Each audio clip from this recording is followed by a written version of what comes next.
talk to them and we ask them, right, the opening question that every adult asks a kid is, what do you want to be when you grow up? It's career oriented. We don't care what, if they said I want to be a good person or something, that's not what I mean. What career do you want?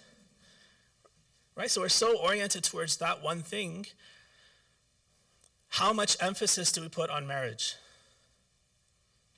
On choosing a good spouse, on having a good marriage, on being a good father and a husband and all of that. How much, not only in our du'as, that's not it. I'm talking about in actual conversations with our kids. An actual prep for our kids. The same way we put them in test prep and again, all these different things that we do, put so much resource into getting them into that position that we want them to be in the best college and then best career and those kinds of things. We put, I think, almost no emphasis on marriage until it's time for marriage. That's when all of a sudden everything starts, and either usually, or many times what happens is it's already a runaway horse, right? Because their child, you had never talked to your kid about marriage, and now they're in college, they meet someone, they fall in love with someone, and now they come home and tell you, look, I found somebody. And that's the runaway horse. Now you're like, well, now what do I do? Either I fight and say, no, it's the wrong person, which is a very bad battle to fight, or I throw all my aspirations, all my goals, all my hopes about what marriage should be, and I say, well, this is what they've chosen, so inshallah it'll work. She's not a Muslim, he's not a Muslim, she's not this, she's not that, but inshallah it'll work. That tends to be how a lot of marriages happen. And it doesn't have to be like that. At very least, as much emphasis as we put on these secular things, the career and all of that, at least as much should be put into preparing our kids for marriage. Because I think, and maybe you'll corroborate this with your own experience, from your own experience, that marriage is so much more critical in your happiness, in the fulfillment of your goals, in everything you can aspire to, than your career. You can change your career. People pivot all the time. Career is just a way to make money. You can make money a different way. If you have the intelligence, the whatever, you can figure out different ways to do that. But marriage is something that's so critical, and if you make your choice badly, this is a lifelong, now you're stuck for life. Either in a bad marriage, or then you have to go through a divorce, and that's also very messy and traumatic for you and kids and everyone involved. And many times because we didn't put enough thought into, and we weren't trained well, we weren't prepared well for getting married. And it can't just be something you pop on, you kind of like surprise your kids with. They get to a certain age, you say, okay, let's talk about marriage. They're 18 years old, you say, okay, let's talk about marriage. And it's the first time that they're being confronted with this, and you never talked about it before. Then you're going to meet a lot of resistance because you've never brought this up, you've never prepared them even for this conversation, much less marriage itself, and so it's a very shocking, surprising thing, and it's also embarrassing, whatever, and they'll tend to shut down the conversation, and you'll have a hard time bringing it up again, and it's kind of like a failed effort because enough thought and prep wasn't put into how to do it. So again, the same way you talk about career, which is 20 years down the road, when the kid is young, and their expectations, everything you talk to them about, you're always talking to them about these things. Why not do the same thing with marriage? Let them know that this is the next step. Here are the steps that you're gonna go through in life, and one of the most important decisions you make is your spouse, and we're here to help you, and we're gonna work together on this. And from right now, that should be ingrained. That should be the next step. They should understand exactly where that fits into their life.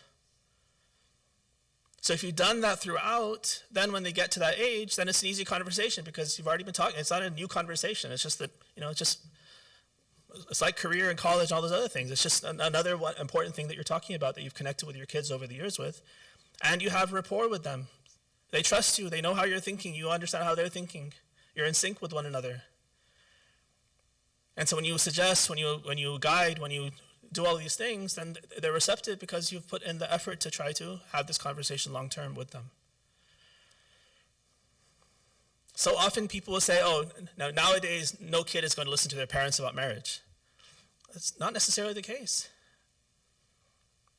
If you do it right, then you can make it a perfectly natural, normal conversation, and it doesn't have to be such a disaster. It's something you just let happen, and inshallah it happens for the best. And all of a sudden, the qismat of Allah and qadr of Allah becomes the Hail Mary.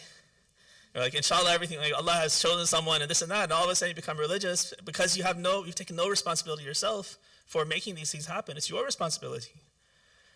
If you leave it up to the forces of nature, then who knows what's going to happen.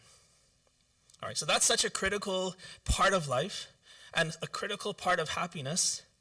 We should definitely put so much effort and thought into choosing our spouse. And again, for us, the ship has sailed, but we can make a big difference in our kids' lives if we can reorient ourselves and think about this and start talking to them about this. This will, it's just one more good conversation, meaningful conversation to have with your kids, to connect with them, which is a huge part of having that good family. Talking with your kids about important things in good ways on a continuous basis. And this marriage issue, I think, should be at the top of the list as the most important thing. And it's not too early. It's never too early. Even your young kids, again, this is something just like you talk about careers that are 20 years down the road, talk about marriage which is 15, 20 years down the road. It doesn't mean you're marrying them off right now, but you're preparing, you're planting seeds, you're guiding, you're starting to connect with them on how they think about this, so they realize that this is something that they are going to go into, and there's guidance, and in particular there's guidance from you as parents, that you are with them, you are helping them, and they trust you as you're taking them into this chapter of life. One of the huge challenges with that, and I guess this also feeds into other aspects of this tranquility and happiness that we're trying to find at home, we are living in a society that is very much at odds with our Islamic values. Not only the society, but the world, the dominant trends, the dominant fads, the dominant everything is against us as people who are trying to get to Allah. And for kids in particular, they're very susceptible. We're also very susceptible, but they're particularly susceptible. As Imam Ali says, they're fallow land that's just waiting for seeds to be planted. Right, so whatever seed is planted, those are the seeds that are going to be most solid, the roots are going to be most sturdy. And so if I am passive, if I'm not active in planting the right seeds, the world is ready to plant so many seeds. And they will develop one way or the other, and they will have ideas one way or the other, but as passive as I am, and as uninformed, as unactive as I am in that process, then they're going to be out of control. Their ideas, their thoughts will be so out of sync with Islamic values very, very quickly. So having, I think, a resistance type of a mentality, this is something that's really important for us. This idea of muqawama has really kind of come into the forefront of our mind through this Palestinian struggle recently. But this is the long-standing position of us as followers of Ahlul Bayt in particular. We should be in resistance against so many parts of this world. And that doesn't mean that we have to disassociate, we have to fight against, that we have to be violent, those kinds of things. That's not the corollary to having a resistance attitude. It's being very much aware and conscious that, look, this world is not meant for us. It is not designed for us. It's run by people who don't want our best interest. How do we navigate through this in a way that we can save ourselves and do the most good and neutralize the evil that is all everywhere around for us? And particularly for our kids, again, because they're most susceptible. So, the list is huge, but think of media, for instance. Sometimes we feel very comfortable maybe with children's media and exposing our kids to children's media. Disney was there when we were growing up. Now there are other franchises as well that are producing children's material. And we kind of think, okay, it's rated G, it's this and that, so it's meant for kids, it's safe, it's not going to have anything inappropriate. But we don't realize, just going back to the marriage thing, for instance, one of the very nefarious ideas that probably every Disney movie, every fairy tale puts in your kid's mind is this ideal of what love is. Love at first sight. You look across the room, eyes sparkle, and this is the person you're meant for. Every single plot is like that. And usually it involves escaping, rebelling against your family, going against tradition. Older people are usually dumb. in fairy tales and children's books, the old people are always the fools. It's the kids who are smart. Like Harry Potter's the smart one. He and Hermione, they're the ones who could solve everything. The old people are all dumb. They're all fools. And that's like that in every children's book that you look at. It's always the young people, especially girls, are always smarter than boys. And kids are always smarter than old people. Right? So that's giving you values to your kids. This is how marriage works. This is how marriage isn't so important. This is how love works. Don't worry about your parents are backwards, the tradition's backwards. Everyone's against love. Love conquers all. And you throw all this other stuff away and just go for the beloved, and somehow it's happily ever after. That's a very powerful message that's constantly being thrown at our kids, even in those very so-called benign types of media. And that becomes their value as they're growing up. That's how they think love works. They don't know any better. And again, it's just reinforced over and over again. So if we are very, very conscious of these kinds of seeds that are being planted that are rotten seeds, then we can neutralize the effects. One solution would be to be very conscious, maybe filter and not expose kids to those kinds of things. That's very challenging. I think a better strategy is to inoculate your kids. Make them aware of these things. Watch these things, be in tune with them, and you plant your seeds and say, see the storyline, see this thing, here's what's wrong with it.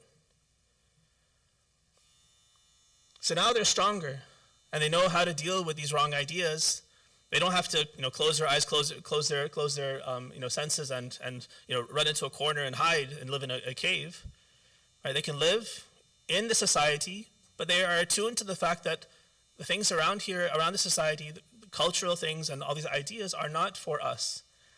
I always have to be critical of them. I should always be suspicious.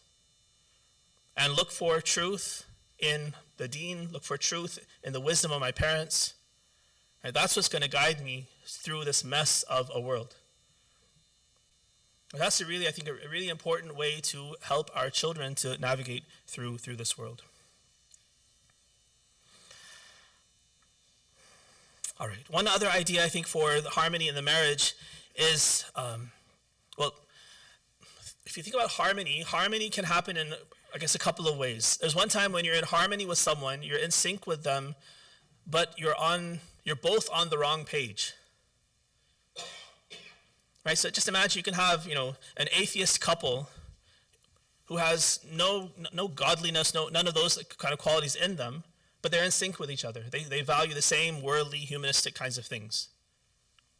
So they live their life very happily, having fun, enjoying themselves, all this kind of stuff. So they're in sync and they have happiness. They might live, a long marriage together and die together. And they have what they think is happiness, but it's a happiness that is not in sync with the really important things, the fitrah, with what God wants, what the purpose of life is. None of that's important because there's no God for that person. They don't understand any of those realities, but they're in sync with each other. So it's possible to have kind of a fake harmony. Just like you have a fake inner tranquility as well. Like people who drink themselves into happiness, right? Apparently that's how they talk about it. It's too hard to think. It's too hard to face hardship.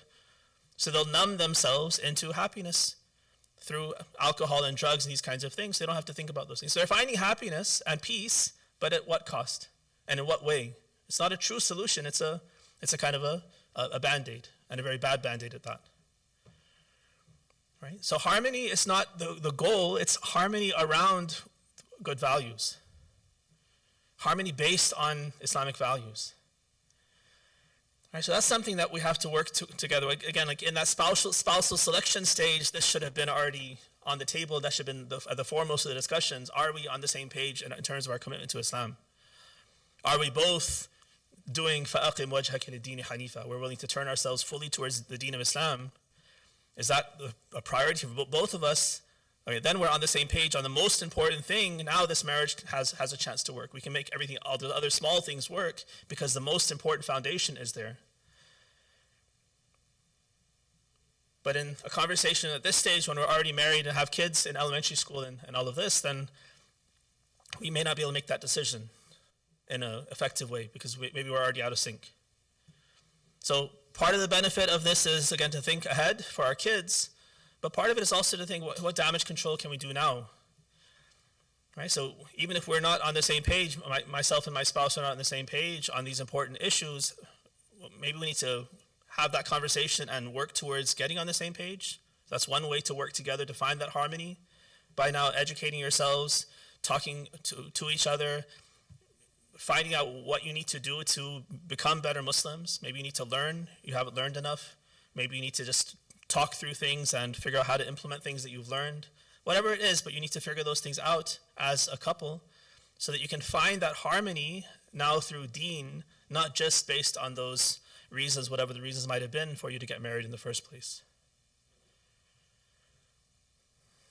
Now, how does that harmony happen? How do you come on the same page with somebody? Communication is one of the most important things. A really important part of any sort of relationship is being able to communicate effectively on both sides of the relationship. And that's also a very difficult thing for many people, to communicate, not just to communicate, say whatever's on your chest. I mean, communicate meaning effectively, say, what you're thinking, what you're feeling, to be able to articulate well in a way that's received well. Right? Communication is a very challenging, difficult, multifaceted type of a thing. So that's something that all of us can probably work on.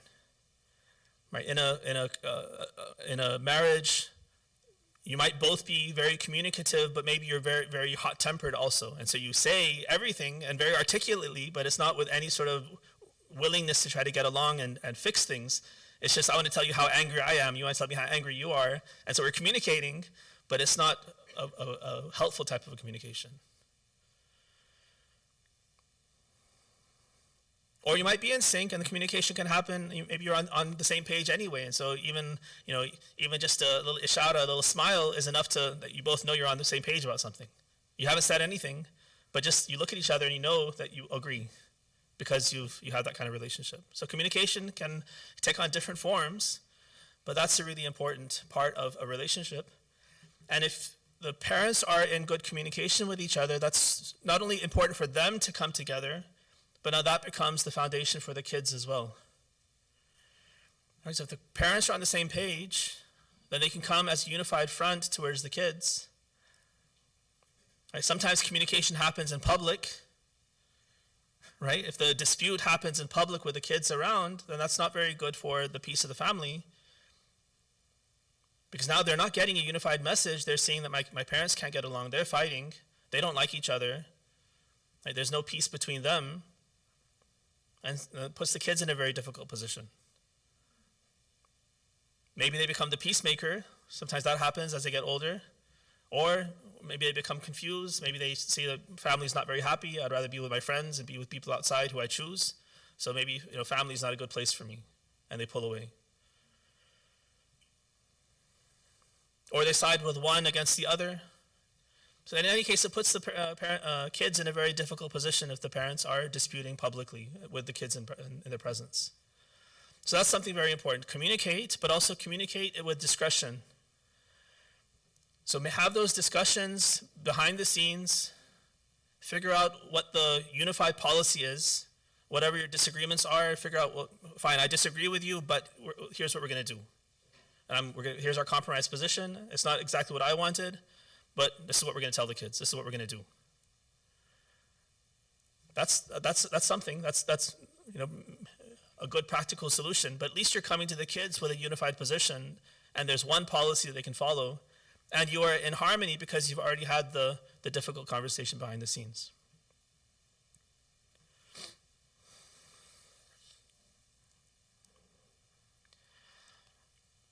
One last thing I'll say on this piece with the harmony in marriage, there's one time that communication and the relationship building and fixing and all that stuff happens. It can happen between the spouses as long as things are within a range of normalcy. I mean, sometimes things are so toxic that you need some intervention to fix things. And sometimes it's just a small dispute and you just talk it out and it's done. You're both rational, you're both dealing with it in a mature way, you have a difference of opinion, you both express, you compromise, you figure it out, and that's great, it's done. So sometimes the difficulties and the differences are so minor, and the faculties are still fully intact to be rational, to be reasonable and engaging, that you can deal with it within the relationship. And that's great, and that's actually, by the way, that's a really great thing to do, because if you can constantly deal with things on a regular basis, then things don't build up. Right? So if I'm, talking about the little thing, I have a little problem today and a little problem tomorrow, and I deal with the little problem today, and the little problem tomorrow, and just those like release valves. The pressure is released, the problem's resolved, and actually the relationship is stronger because of that. That's building capital between you because you're learning how to figure these things out together.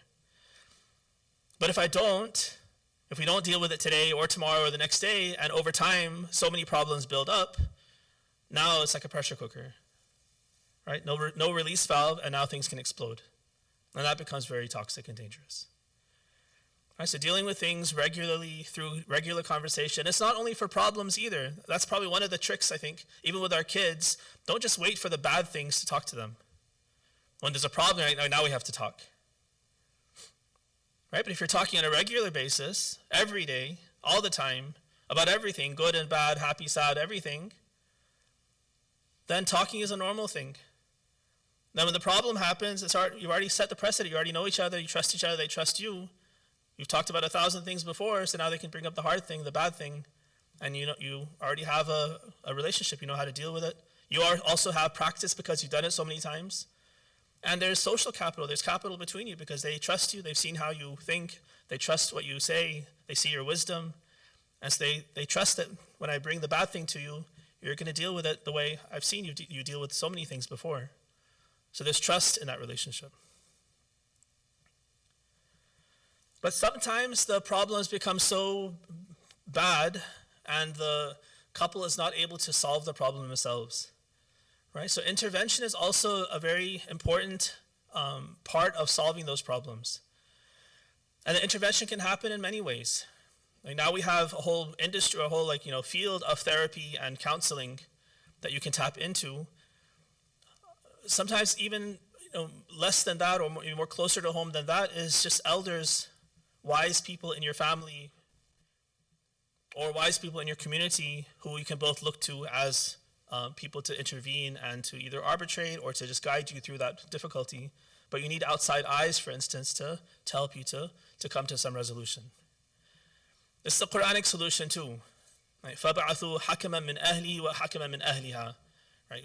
Choose an arbiter from her side, an arbiter from his side, and let them hash it out and come to you with their decision.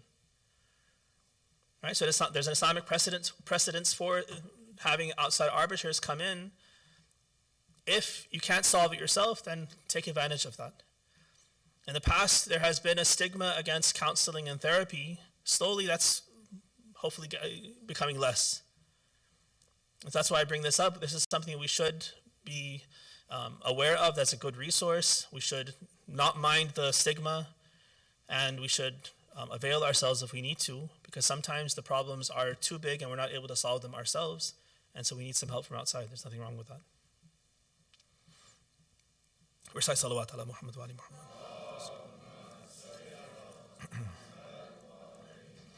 Just a couple more things on the third point, harmony with the family, with the children. So I think one really important part of raising your children is, especially with Islamic values, is making sure that you are teaching them and educating them about Islam.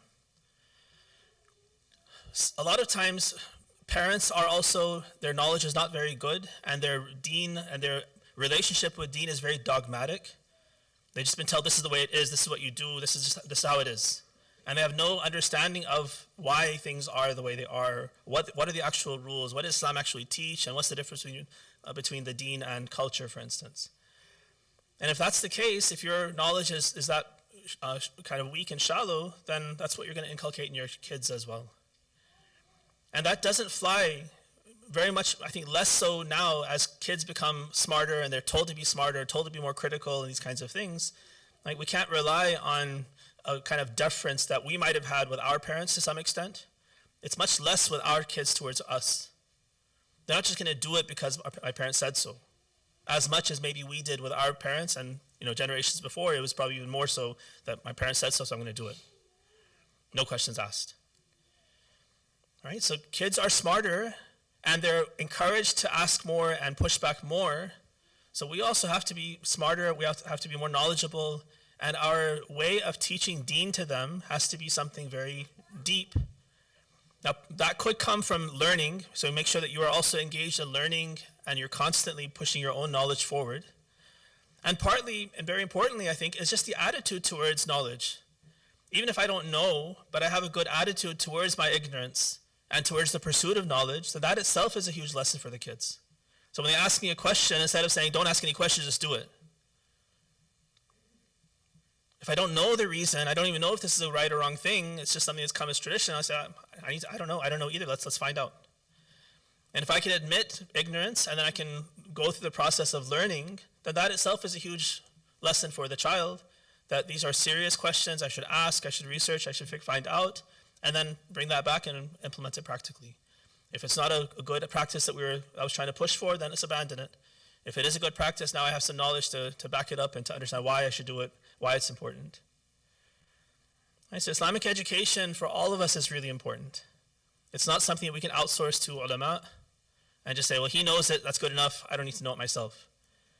Each of us has to be engaged in learning constantly and not just rely on whatever our mothers taught us when we were 4 and 5. We should be constantly pushing our own knowledge forward through engaging in classes and in reading and in discussions and just surrounding yourself with good people and having good discussions so that your knowledge is increasing. Then you're more in a better position to raise your kids and keep them connected to the deen. And that will bring, again, harmony and peace, because now they're not rebelling. Because I'm just telling them, just do it because I'm telling you to do it. Just believe this, don't ask any questions. They don't like that, they're going to push back. They're going to either pull away from me and from the deen. They're probably never going to have a soft place for the deen. They don't even entertain that this could be truth, because the way they're exposed to other kinds of truth, material truths, is with a lot of reason and a lot of data, a lot of information. But when it comes to deen, which has just as much and even more proof and data and all those things, but if I don't have it and give it to them, then they say, well, deen is dogmatic. You don't ask any questions, just do something and believe something. Science and math and other things are so reasonable and rational. That's a lot more appealing. I don't need deen anymore. I can answer all my questions from other channels. All right, so that will cause so much friction and so much upheaval in the family, and then eventually the kids are off the path because they never found satisfying information and answers and guidance from you as a spiritual guide for them. Yeah. Okay, let me stop there and let's see if you have questions. There were some questions that you all emailed. I think many of them everyone addressed to some extent, but you're welcome to ask them again. And I do want to also mention that Jai is here, and you're also welcome to go back and get some with doing the questions and answers. I would encourage you, if you ask questions, let's not ask specific questions. Like, here's my problem and here's exactly what I'm facing, but try to rarefy it a bit, like a more general thing that can be beneficial for everyone. So, what would you, from a recommendation standpoint, what would be a good book or a foundational book that can be read as a family, which would be educational for the kids, for the adults, and can be a mechanism to bond as a family? Yeah. Sheikh Shamali has some books that are like this, that are good for this purpose. And even his Kothar Learning Circle, is that something that you all are familiar with? KLC? So if you're not familiar with that, you should find out about it. KLC, Kothar Learning Circle. So he didn't start it, but some of his students in Canada started this, and it's amazing. It's a network, and the whole foundation is social wilaya, which is a term that he's coined, which is the wilaya between believers. We focus a lot on the wilaya with God and with the ma'soom vertically. We said in addition to that, we also have social wilaya. We should be very connected to each other as believers. And so his whole thing is to try to build that social wilaya. And so there's an educational component to it. You join as a family. There's an application process. You join as a family, and then they have coursework that you all engage with. And then they also have like local meetups within your own city. Then they have like, I don't know, annual or maybe multi times in the year meetups nationally, internationally. They travel together, do ziyarah together. So it's really just building a whole network for the family. And there's a great educational component in that as family. That's a really good resource. And that's actually really, so the way he framed it, I think, is also very good. Not, here's a book to give my kid to read, right? But what's a book that we can read as a family so that we're all engaging? And not only book, but even like, we have the resource, we're in a great Islamic center, right? Every speech that you hear at the masjid, either on the way home or when you get home, sit down with your family and talk about it. Summarize, recap, get the kids to also recap.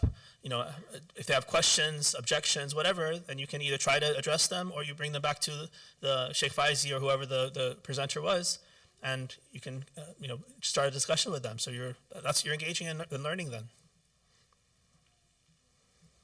Yeah. This is not my idea. This was another brother's idea, but I think it's relevant in this context, and especially when you mentioned considering outside sources. If you look at any sport or if you look at any profession, there are guides that are available for them to coach you on where you stand and where you can improve next. I feel like when it comes to the first point you had around being in harmony with oneself, there isn't necessarily a resource that, at least that I know of, that we can go to and say, hey, this is where I feel I am spiritually. What can I do to improve myself? Not that there would be a standardized test like Yeah. how it would be for tennis or golf or something like that, but some guidance on here's how you improve this area, or I'd recommend you focus on this area. Or something Yeah. like that. That concept exists very much in Islamic society. So I know in Iran this is the case. I would imagine maybe in other, in Pakistan or in Arab countries they have similar things. But a murabbi is that kind of a person. So tarbiyah is that idea of nurturing. And so a murabbi, in the Hausa culture we had this. There would be certain people who would be a murabbi, kind of a spiritual guide for people. Not in a Sufi kind of weird sense, just like you were mentioning, like, a very real sense. You'd talk to you'd attend classes, akhlaq classes with that person. And then you'd also have kind of a personal relationship, which would span over years. And they would, they would talk to you.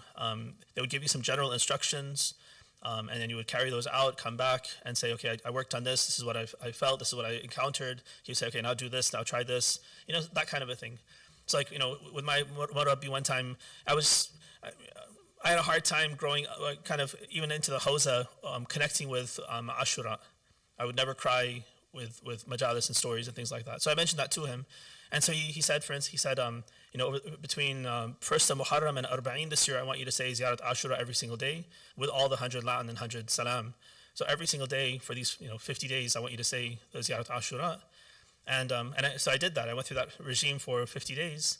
And it was wonderful. It prepared me spiritually. And then on Arba'in, when I listened to the majlis, I remember very consciously breaking down crying, and for the first time feeling emotion that I had never been able to feel or allowed myself to feel or whatever. Suddenly I connected in a way that I had never done before. So that concept exists. I think partly maybe it requires relationships, right? So this kind of a thing doesn't happen just like, for instance, if I don't know you, I don't have any relationship, and then you come and say, what dua should I recite for this? What should I do for this? It doesn't work like that. It's got to be an actual relationship. Like with my students who are studying with me for long term, I know them inside and out. We've engaged for so many years through meaningful things. So I have a better sense of who they are, and so it's easier and actually more sensible that I could say, you should do this or you should focus on that because I've seen something in you. So that exists. Even the imams that do that with people. There's a famous story with Muhammad ibn Muslim, who was one of the really top scholars as a student of Imam Sadiq. And he was wonderful, but the Imam says, I see one problem with you. You're from a noble family, and there's some arrogance in you. I want you to go, and he says, take a tray of dates and go sit outside the masjid, and I want you to sell these dates you sell them all. So this person who's noble and like from a high family, now he's going like a merchant, just like selling dates in a very humble way. And so he does it, and he comes back to the Imam and he says, kind of pat on the back and says, now you've kind of learned to be in touch with humility more. So that's very much a real part of Islamic teaching. Yeah, Shannon.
Yeah, you can start a campaign for that. Yeah, so empowering your kids is one thing, but what is the end goal? Do I just want them to excel in academics, even if it means they're arrogant and they, think they're so good and put other people down? Or no, I want them to develop well. Fine, being good in academics, that's it's important, but much more important than that is that they should be, humble, they should be thoughtful, they should think, what can I do with this knowledge, and that kind of stuff. Right? So what's the character I'm trying to develop? The society we're in doesn't care about those kinds of things. So like in the tech, from what I know about the tech world, I remember encountering some Microsoft people. Sister Sarah was there. I don't know if you remember. There was a camp we had gone to when I first came back from Qom, and it was run by these Microsoft guys, this Jawad Khaki, and he brought another guy from Microsoft as a vice president, and they ran this camp. And there were like 5 or 6 guys who were all Microsoft guys that they brought with them. And they were just nasty people, all Shia, just nasty people. And we kind of, over the weekend, we kind of got to know them, and no one liked them.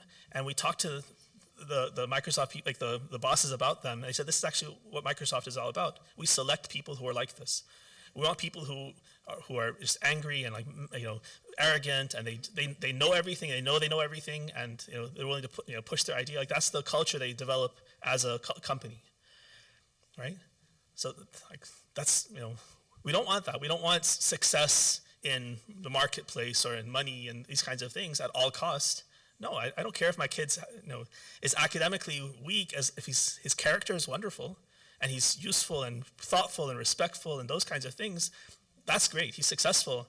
Even if he's mediocre in academics, that's not the end of the world. That we can work on. The character is so hard to build. That's what we should really be focusing on. We're going to have to close there. Recite salawat ala Muhammad wa ali Muhammad.